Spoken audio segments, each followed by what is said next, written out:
marka khayr baa inaga muuqda reer Baydhabo ma sha Allah haddaan madaxdiinii iyo mijihiinii magaaladaba aan ziyaaranay runtii dhalinyaradiina waan booqanay xataa gabdhihii waa la hadalay odayaashii culumadii akhyaartii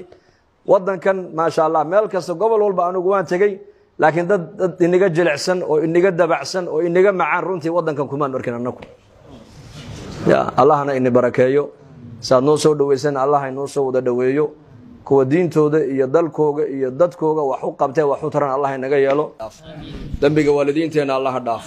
diinta Allah inoo macaaneeyo maralkeena Allah shaafiyo mawtaadkeena Allah u naxariisto amni iimaanka Allah inoo ziyaadiyo muslimiinta meel ay joogaan muwaafiqiin midnimada Allah siiyo dad badan oo walaalaheena qaar dibadda joogay qaar dalka jooga duca dalbanaya mid walba halku ka kurbaysan yahay kurbada Allah ka qaado kuwa bukana caafimaad degdeg Allah siiyo isma haday kara Allah ina hadeeyo khatimadan Allah inoo suubiyo sallallahu alayhi